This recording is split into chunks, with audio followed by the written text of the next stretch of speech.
La fe viene como resultado de oír la palabra de Dios. Betania les invita a escuchar el siguiente audiomensaje. Esperamos sea de bendición.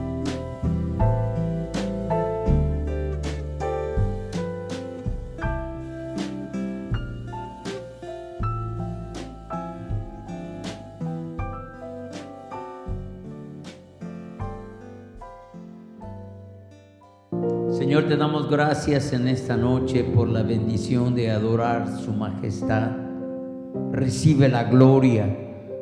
Solo tú eres digno de recibir todo honor y toda gloria, toda alabanza, Señor. Su palabra dice: al que está sentado en el trono y al Cordero sea toda la gloria, toda la honra, toda la alabanza, la magnificencia, el poder, la sabiduría, la riqueza. Gracias, Señor, por esta oportunidad que nos das de adorar su nombre, de adorar su majestad. Permite ahora, Señor, que tengamos oídos para oír su voz hablando a nuestros corazones. Padre, te lo pedimos, que sea el Espíritu Santo hablando a nuestros corazones, en el nombre de Jesús. Bueno, no quiero pasar por alto lo que les comenté hace un momento del Salmo 68. De alguna manera el salmista viene hablando del poder de Dios para liberar a su pueblo en el Salmo 68. Y desde el verso 7 dice: oh Dios, cuando tú saliste delante de tu pueblo, cuando anduviste por el desierto. Está hablando de la manera cuando el Señor va delante del pueblo de Israel cuando sale de Egipto. La tierra tembló, también deshilaron los cielos, también los cielos ante la presencia de Dios. Aquel Sinaí tembló delante de Dios, del Dios de Israel. Si tú recuerdas cuando el Señor le pide a Moisés que suba al monte porque él va a revelar su voluntad, recuerda que Dios primero tomó a un hombre para de ese hombre hacer una nación, que fue Abraham, y Abraham es el padre de varias naciones, pero más que nada de la nación de Israel, del pueblo de Israel, en el cual Cristo nacería. Es lo importante. Por eso cuando en la Biblia habla de la mujer que dio a luz un hijo varón, está hablando no de una imagen, está hablando de Israel.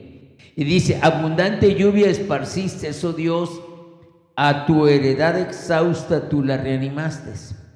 Y esto es bien importante saber, hermanos. Mire, la salvación, dicen los grandes teólogos, comienza en Dios y termina en Dios. Usted va a decir: entonces si Dios no me quiere salvar, no, nada de eso. Tú vas a decidir dónde vas a pasar la eternidad, y yo voy a decidir dónde voy a pasar la eternidad. Dios a nadie va a enviar al infierno, a nadie.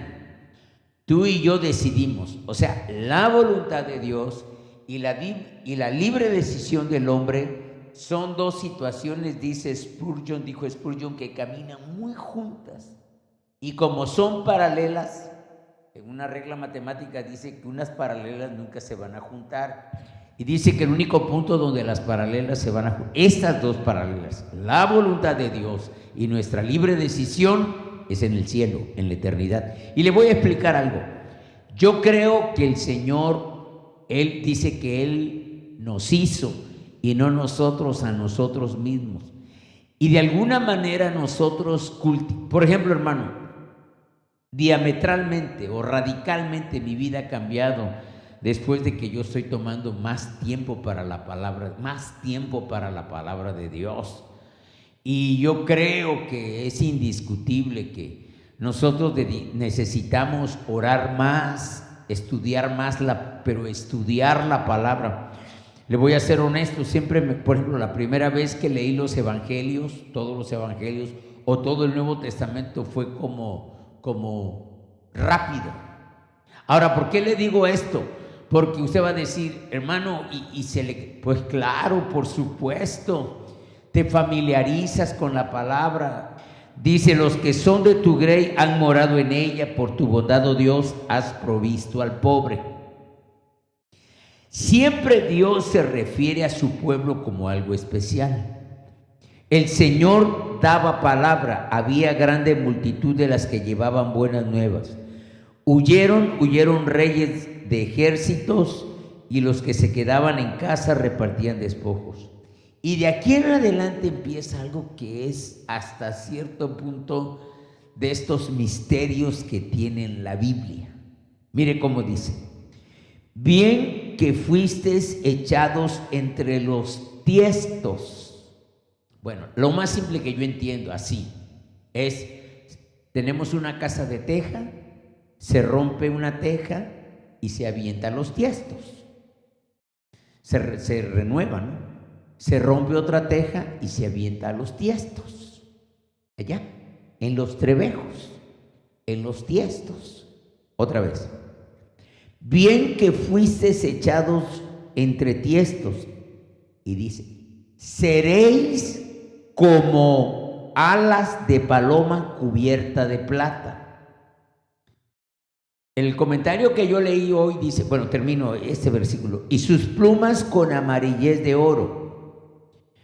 Si tú te das cuenta, es poca la información que tenemos de esta expresión, pero es como si hubiera un montón de tiestos y las palomas bajaron ya en la tarde. Se dice que en este lugar había tiestos, y las palomas bajaban cuando ya estaba atardeciendo, y al volar había un reflejo con sus alas y el resplandor del sol, porque dice, seréis como alas de paloma cubiertas de plata y sus plumas con amarillez de oro, cuando esparció el Omnipotente los reyes de allí.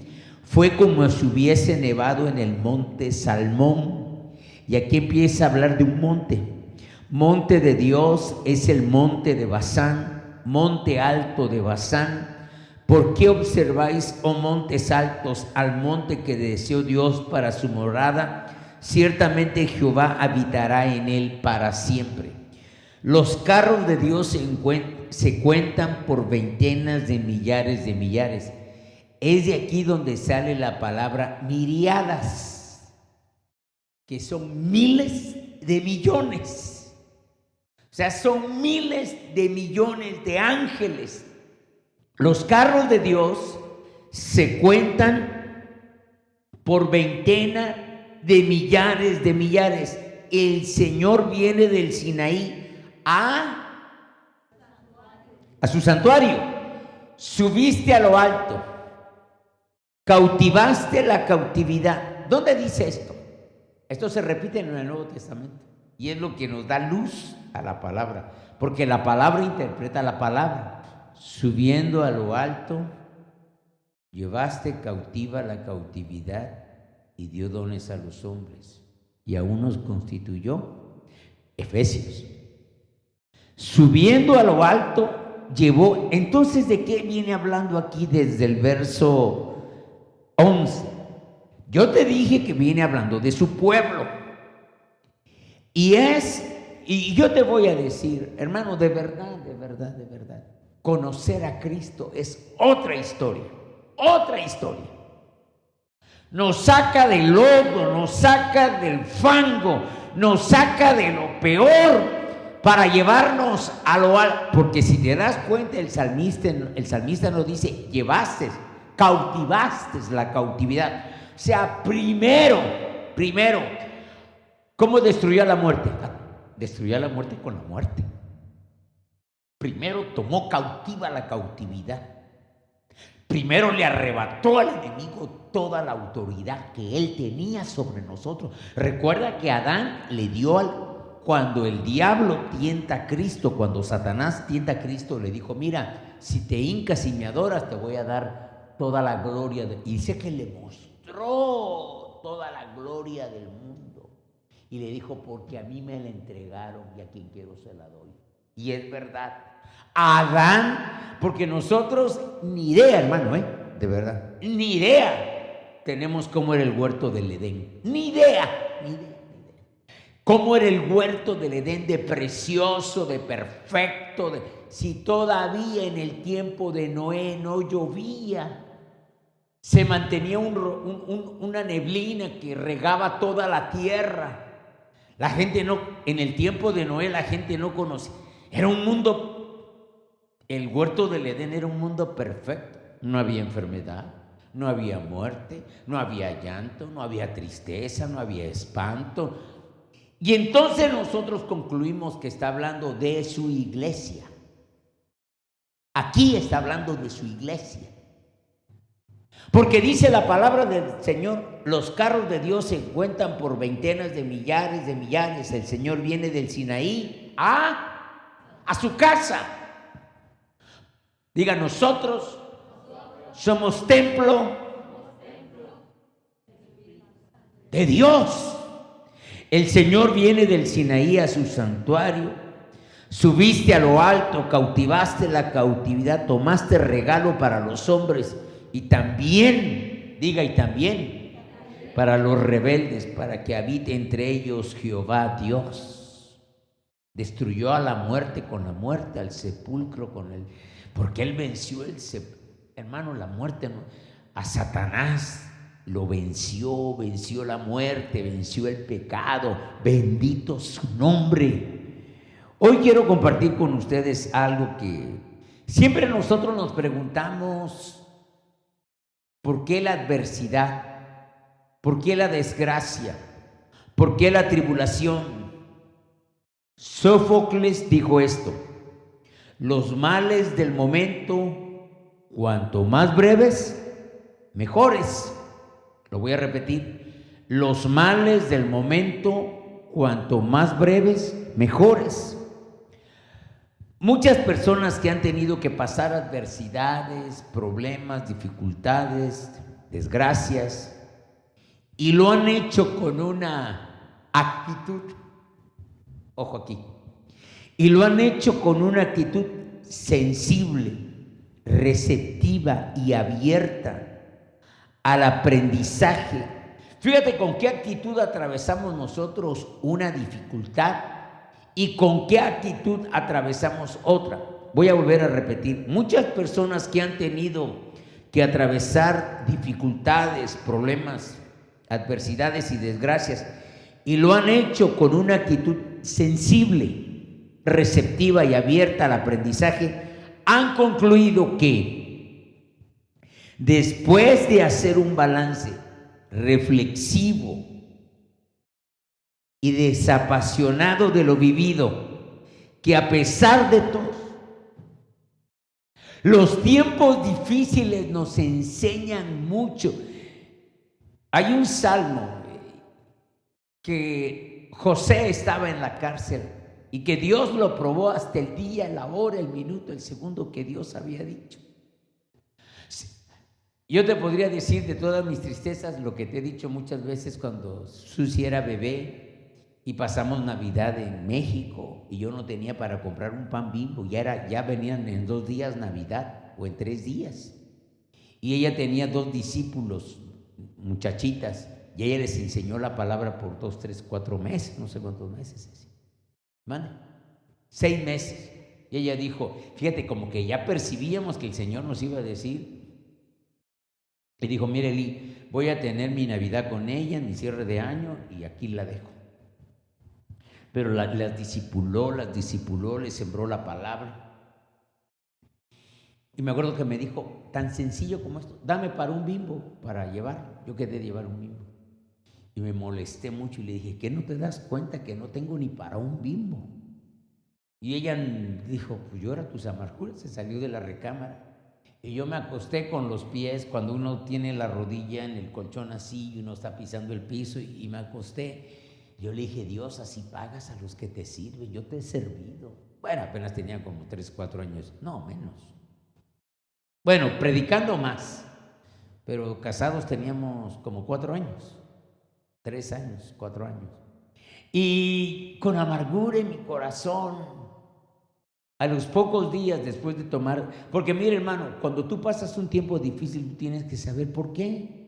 Y yo recuerdo que yo iba a buscar trabajo y no encontraba, y no encontraba, y no encontraba, y no encontraba. Y el Señor le dio una palabra a mi esposa y le dijo, dile a mi siervo que no busque trabajo porque no va a encontrar. Y yo le dije, ese no es Dios, ese es el diablo, porque yo tengo que sostenerte a ti, pagar la renta, el gas, la luz y sostener a mi hija. Eso no puede ser. Y así como Dios había dicho, así fue. Yo no lo traje para esto, yo lo traje y en efecto nos llevó para conocer a Paco del Toro y aprender mucho de lo cual nosotros no sabíamos. Diga, Dios es bueno, aunque ahora no lo entienda. Job 9, ya se lo leí hace unos días, pero se lo voy a volver a leer. Respondió Job y dijo, ciertamente yo sé que es así. ¿Y cómo se justificará el hombre con Dios? Si quisieres contender con él, no le podrás responder a una cosa. O sea, ¿quién va a pelear contra Dios, hermano? Diga, Él ordena sabiamente todas mis circunstancias. Hermano, todas las circunstancias están filtradas en el propósito de Dios, en la voluntad de Dios. A veces parece como que si Dios perdió el control de la situación. Dios no pierde el control de nada. Después de hacer un balance reflexivo y desapasionado de lo vivido, que a pesar de todo hemos obtenido algún tipo de provecho de los momentos difíciles y de los momentos tristes y de los momentos oscuros que hemos pasado. Romanos 8:28. Y sabemos que a los que aman a Dios, todas las cosas les ayudan a bien. Esto es, a los que conforme a su propósito son llamados. Diga, a mí Dios me llamó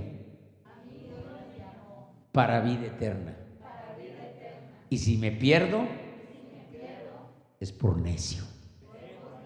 Sí. A mí Dios me llamó para vida eterna. Y a los que aman a Dios, tenemos que saber que en todo hay un buen propósito de Dios. En esto radica la convicción del apóstol al afirmar con pleno conocimiento. A ver, ¿qué sufrió el apóstol Pablo? ¿Alguien sabe qué sufrió? Segunda de Corintios 11, del 23 al 29. Nada más para que veamos una pasadita de cómo era la vida del apóstol Pablo. 23 al 29. Son ministros de Cristo, como si estuviera loco hablo, yo más. En trabajos más abundante, en azotes sin número, en cárceles más, en peligros de muerte muchas veces. De los judíos 5 veces he recibido 40 azotes menos 1. 3 veces he sido azotado con varas, 1 vez apedreado, 3 veces he padecido naufragio.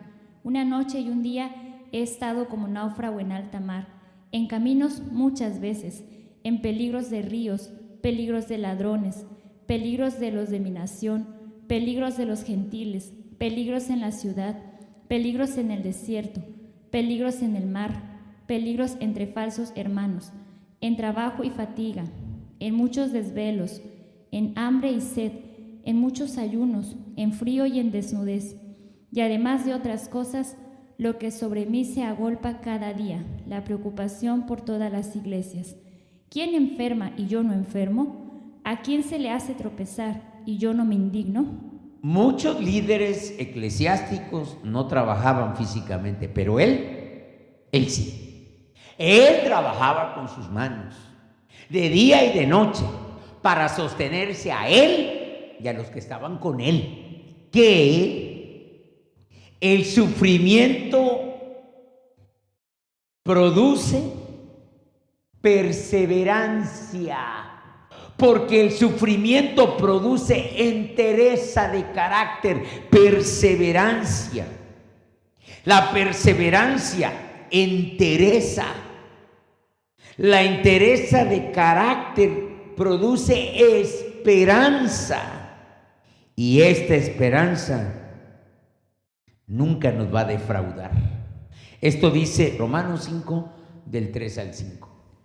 Y no solo esto, sino que también nos gloriamos en las tribulaciones, sabiendo que la tribulación produce paciencia, Y la paciencia prueba, y la prueba esperanza.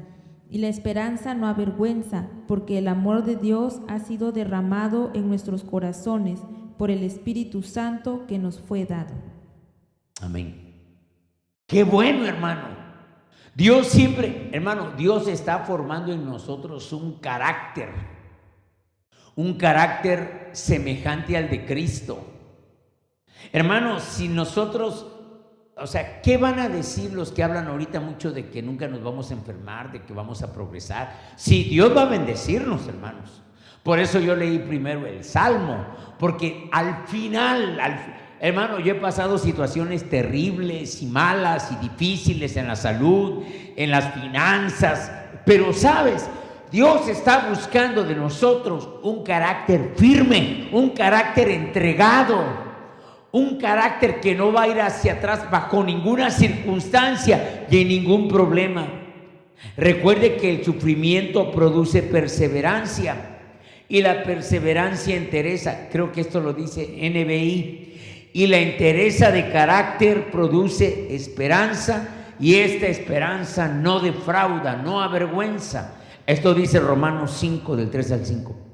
El apóstol Santiago recomienda incluso, el apóstol Santiago va un poco más a lo hondo, a lo profundo, como dijo aquel siervo, no ancho, profundo.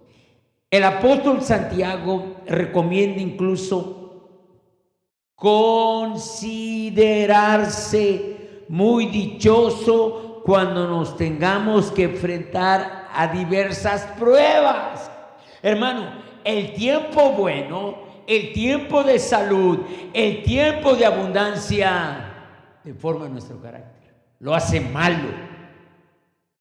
Tendemos a relajarnos, tendemos a desobedecer, tendemos a rebelarnos. Creo que vamos a ver el salmo que me tocó. 96. Sepa yo cuán frágil soy, sepa yo cuán breve es mi vida. El Salmo 90 dice que 1000 años para él son como el día de ayer, que ya pasó. 1000 años para él, 1000 años son como el día de ayer que pasó, como una de las vigilias de la noche.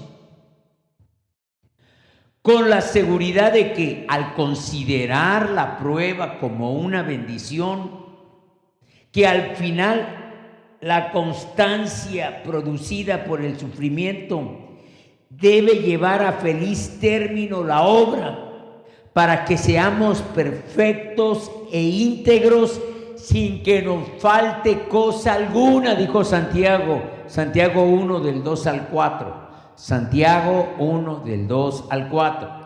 Hermanos míos, tened por sumo gozo cuando os halléis en diversas pruebas, sabiendo que la prueba de vuestra fe produce paciencia, mas tenga la paciencia su obra completa, para que seáis perfectos y cabales sin que os falte cosa alguna. Qué bueno cuando nosotros pasamos un tiempo difícil y aprendemos. Aprendemos que la dificultad es breve. Aprendemos que pasa rápido.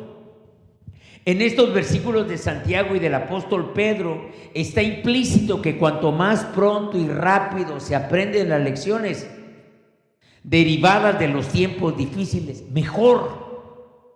Qué bueno cuando aprendemos de los tiempos difíciles y Dios no tiene que estar diciendo otra vuelta al desierto. Y venimos ahí, no, pero ¿por qué no me dejas entrar? Ya llevo 40 años. ¿Y qué dice el Señor? Pues otra vuelta al desierto. Qué bueno cuando aprendemos. Porque hermanos, Dios para todas las cosas, para todas las adversidades, para todos los problemas, nos ha dado una salida correcta. Correcta. La aflicción nunca debe ser el estado permanente del ser humano. Menos, diga menos, cuando se trata de un cristiano. Si no debe, hermano, y hay gente, por ejemplo, la joven que se avienta un clavado y queda cuadraplégica. Johnny, Nick, no. no tiene brazos ni piernas. Y hay otro testimonio de una persona que comenta el hermano John Ack, con una situación peor que mí. Hermano, y Dios le ha usado de una manera impresionante. Diga, Él es el Dios de lo imposible. Y a veces nosotros, como yo dije, terminando un domingo en Betania, algunos van a dejar el camino del Señor porque se les quebró una uña, otros porque perdieron un hijo.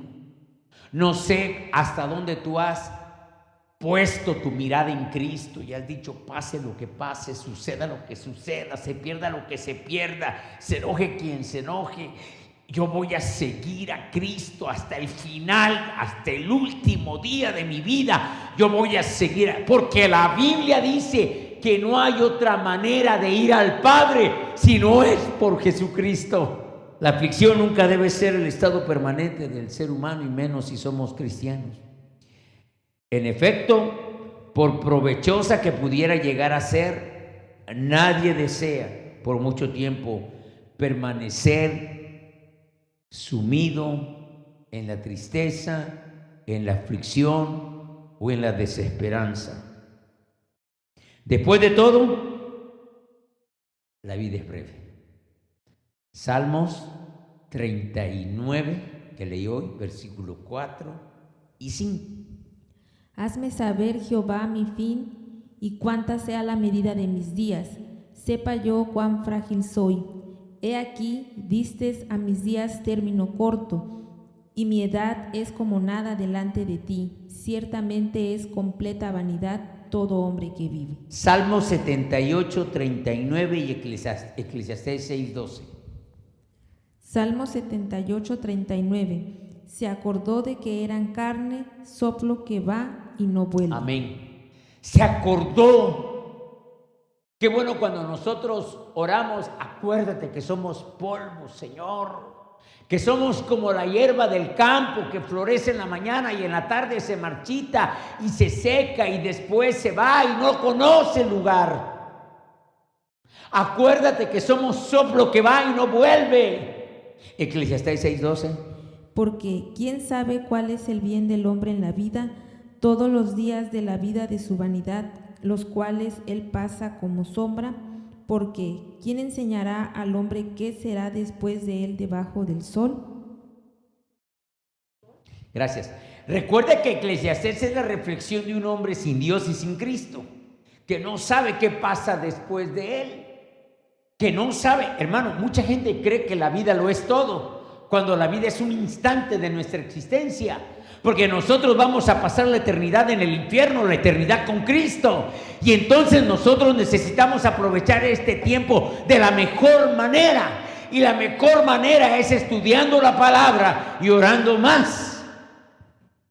¿Cuánto tiempo oraba Lutero? Juan Wesley. Lutero. Las mejores 3 horas del día, Lutero las ocupaba para orar.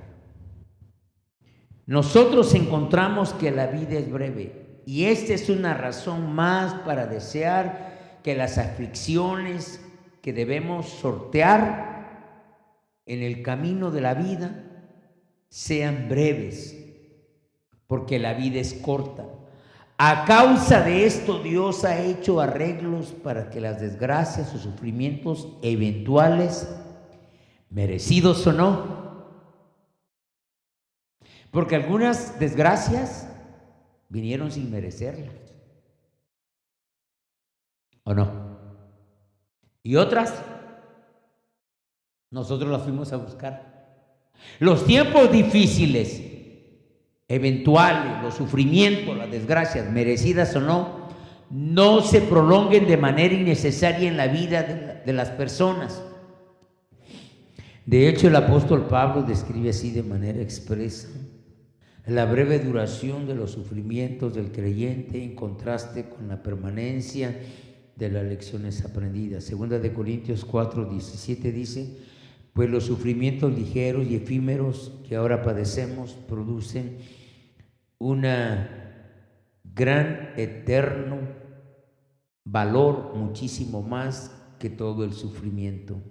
Produce en nosotros una gloria eterna que vale muchísimo más que todo el sufrimiento. Por esto, la siguiente promesa se mantiene siempre su vigencia para cada uno de nosotros. Termino con un versículo que se encuentra en el libro de Job, capítulo 11, versículo 16, NBI dice: ciertamente olvidarás tus pesares, o los recordarás como el agua que pasó.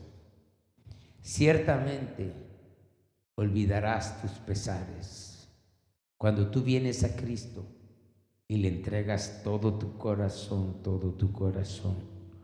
lo único que te puedo decir es, a mí me operaron el 11 de enero de este ojo y yo le dije: Señor, no me has dicho nada de la cirugía.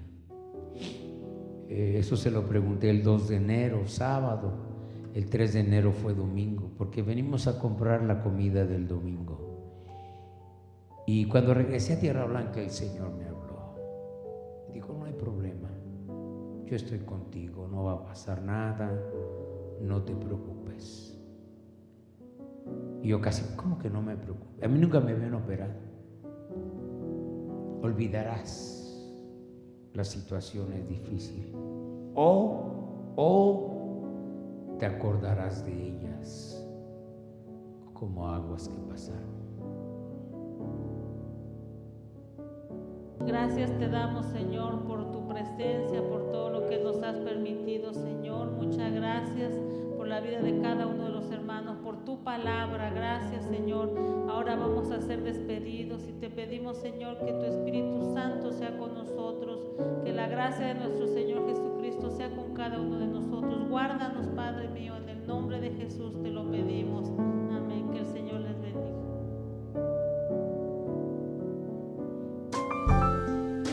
Gracias por acompañarnos. Para más recursos como este, visiten nuestro sitio web betaniaiglesiacristiana.com. Dios les bendiga.